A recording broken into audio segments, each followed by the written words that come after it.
Welcome back to another episode of the Hermit Poetry Series. I'm Neil Aitken, and on this channel I read poetry, mostly work by contemporary poets, occasionally poems of my own, and once in a while poems from the past. Today's poem is a bit of a family tradition.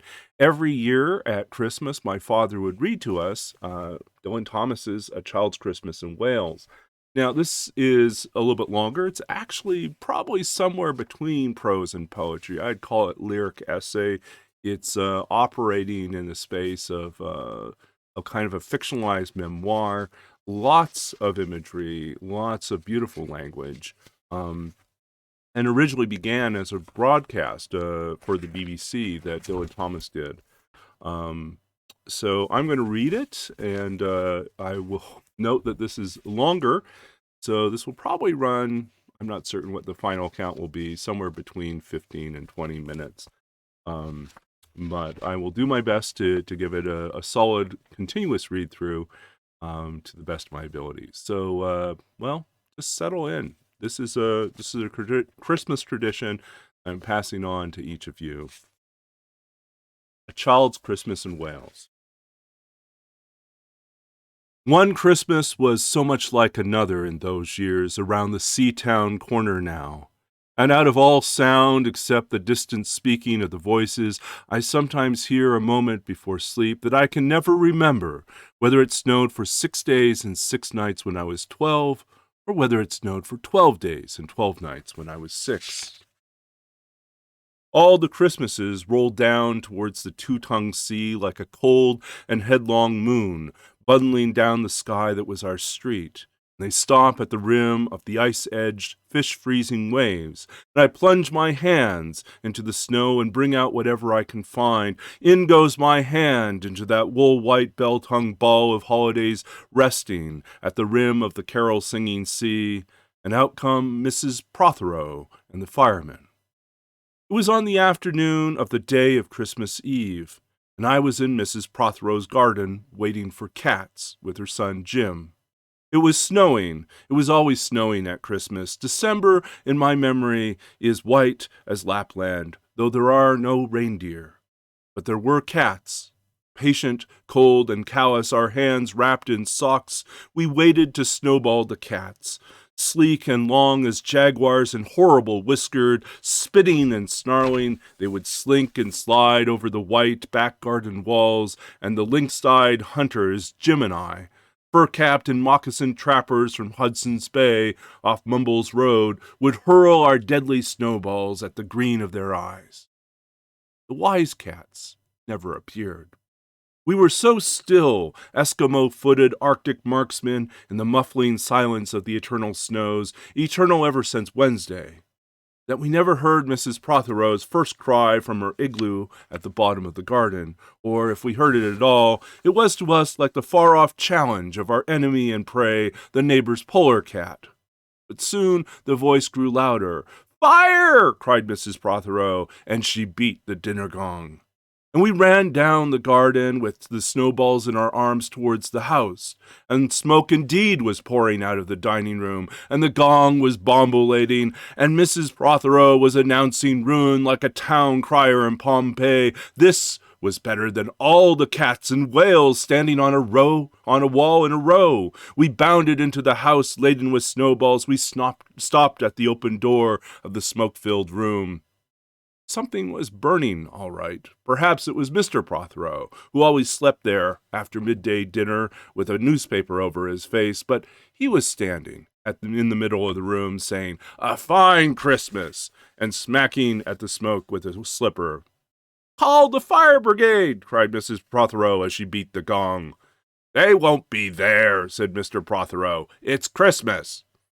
There was no fire to be seen, only clouds of smoke, and Mr. Prothero standing in the middle of them, waving his slipper as if he were conducting. "Do something," he said. And we threw all our snowballs into the smoke. I think we missed Mr. Prothero, and ran out of the house to the telephone box. "Let's call the police as well," Jim said, "and the ambulance. And Ernie Jenkins, he likes fires." But we only called the fire brigade. And soon the fire engine came, and 3 tall men in helmets brought a hose into the house, and Mr. Prothero got out just in time before they turned it on. Nobody could have had a noisier Christmas Eve, and when the firemen turned off the hose and were standing in the wet, smoky room, Jim's aunt, Miss Prothero, came downstairs and peered in on them.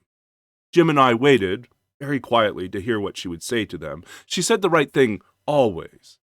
Looked at the 3 tall firemen in their shining helmets, standing amongst the smoke and cinders and dissolving snowballs, and she said, "Would you like anything to read?" Years and years and years ago, when I was a boy, when there were wolves and whales and birds the color of red flannel petticoats whisked past the harp-shaped hills, when we sang and wallowed all night and day in caves that smelt like Sunday afternoons in damp front farmhouse parlors, and we chased with the jawbones of deacons, the English and the bears, before the motor car, before the wheel, before the duchess-faced horse, when we rode the daft and happy hills bareback. It snowed and it snowed. But here a small boy says, "It snowed last year, too. I made a snowman, and my brother knocked it down, and I knocked my brother down, and then we had tea." That was not the same snow, I say. Our snow was not only shaken from whitewashed buckets down the sky, it came shawling out of the ground and swam and drifted out of the arms and hands and bodies of the trees like a pure and grandfather moss, minutely white-ivied the walls and settled on the postman, opening the gate like a dumb, numb thunderstorm of white-torn Christmas cards. Were there postmen then, too? With sprinkling eyes and wind-cherried noses on spread frozen feet, they crunched up to the doors and mittened on them manfully, but all that the children could hear was a ringing of bells. You mean the postman went rat-a-tat-tat and the doors rang? I mean the bells that the children could hear were inside them. I only hear thunder sometimes, never bells. There were church bells, too. Inside them? No, no, no, in the bat-black, snow-white belfries tugged by bishops and storks, and they rang their tidings over the bandaged town, over the frozen foam of the powder and ice-cream hills, over the crackling sea. It seemed that all the churches boomed for joy under my window, and the weathercocks crew for Christmas on my fence. Get back to the postmen. Well, they were just ordinary postmen. Fond of walking and dogs and Christmas and the snow, they knocked on the doors with blue knuckles. Ours has a black knocker, and then they stood on the white welcome mat and the little drifted torches and huffed and puffed, making ghosts with their breath, and jogged from foot to foot like small boys wanting to go out. And then the presents? And then the presents, after the Christmas box. And the cold postman, with a rose on his button nose, tingled down the tea-tray slithered run of the chilly glinting hill. He went in, his icebound boots like a man on fishmonger's slabs. He wagged his bag like a frozen camel's hump, dizzily turned the corner on one foot. God, gone. Get back to the presents. There were the useful presents. Engulfing mufflers of the old coach days and mittens made for giant sloths, zebra scarves of a substance like silky gum that could be tug-of-war down to the galoshes, blinding tam-o'-shanters like patchwork tea cozies, and bunny-suited busbies and balaclavas for victims of head-shrinking tribes, from aunts who always wore wool next to the skin. There were mustache and rasping vests that made you wonder why the aunts had any skin left at all. And once I had a little crocheted nose bag from an aunt, now, alas, no longer winning with us, and pictureless books in which small boys, though warned with quotations not to, would skate on Farmer Giles' pond and did and drowned, and books that told me everything about the wasp except why. Go on to the useless presents. Bags of moist and many-colored jelly babies, and a folded flag, and a false nose, and a tram conductor's cap, and a machine that punched tickets and rang a bell. Never a catapult. Once, by mistake that no one could explain, a little hatchet, and a celluloid duck that made, when you pressed it, a most unduck-like sound, a mewing moo that an ambitious cat might make who wished to be a cow, and a painting book in which I could make the grass and the trees, the sea, and the animals any color I pleased. And still the dazzling sky-blue sheep are grazing in the red field under the rainbow-billed and pea-green bird. Hard-boileds, toffee, fudge, and all sorts, crunches, cracknels, humbugs, glaciers, marzipan, and butter Welsh for the Welsh, and troops of bright tin soldiers who, if they could not fight, could always run, and snakes and families, and happy ladders, and easy hobby games for little engineers complete with instructions. Oh, easy for Leonardo, and a whistle to make the dogs bark to wake up the old man next door, to make him beat on the wall with his stick to shake our picture off the wall.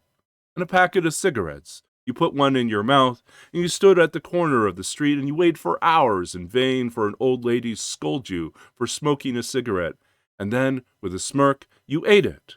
And then it was breakfast under the balloons. Were there uncles like in our house? There are always uncles at Christmas, the same uncles. And on Christmas mornings, with dog-disturbing whistle and sugar fags, I would scout the swatched town for news of the little world, and find always a dead bird by the white post office, or by the deserted swings, perhaps a robin with all but one of his fires out. Men and women waiting or scooping back from chapel with taproom noses and wind-bust cheeks, all albinos, huddled in their stiff black jarring feathers against the irreligious snow. Mistletoe hung from the gas brackets in all the front parlors. There was sherry and walnuts and bottled beer and crackers by the dessert spoons, and cats in their fur-bouts watched the fires, and the high-heap fire spat, all ready for the chestnuts and the mowing pokers. Some few large men sat in the front parlors without their collars, uncles almost certainly, trying their new cigars, holding them out judiciously at arm's length, returning them to their mouths, coughing, then holding them out again, as though waiting for the explosion, and some few small aunts not wanted in the kitchen, nor anywhere else for that matter, sat on the very edges of their chairs, poised and brittle, afraid to break, like faded cups and saucers. Not many those mornings trod the piling streets. An old man always, fawn-bouldered, yellow-gloved, and at this time of year with spats of snow, would take his constitutional to the white bowling green and back, as he would, wet or fine, on Christmas Day or Doomsday. Sometimes 2 hale young men with big pipes blazing, no overcoats, and wind-blown scarves would trudge, unspeaking, down to the forlorn sea to work up an appetite, to blow away the fumes, who knows, to walk into the waves until nothing of them was left but the 2 curling smoke clouds of their inextinguishable briars.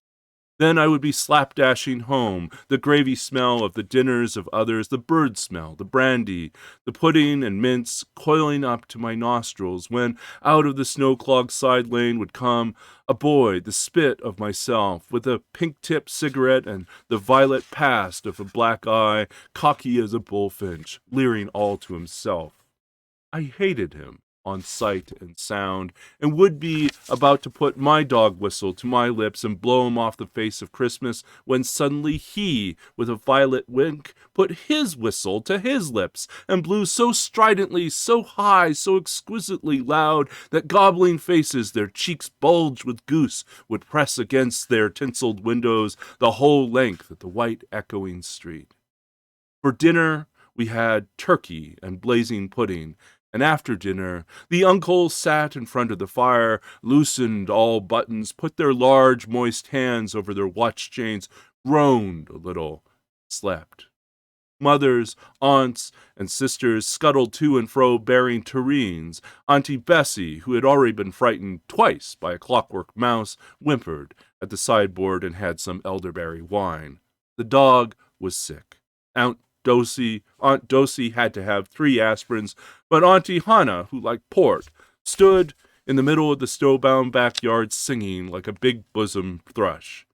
I would blow up balloons to see how big they would blow up to, and when they burst, which they all did, the uncles jumped and rumbled, In the rich and heavy afternoon, the uncles breathing like dolphins and the snow descending, I would sit among festoons and Chinese lanterns and nibble dates and try to make a model man-of-war, following the instructions for little engineers, and produce what might be mistaken for a seagoing tram car.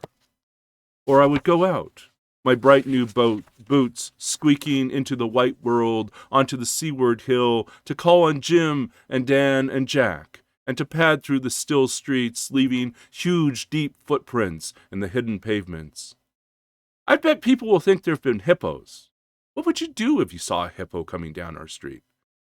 Go like this. Bang! I'd throw him over the railings, roll him down the hill, and then I'd tickle him under the ear, and he'd wag his tail. What would you do if you saw 2 hippos?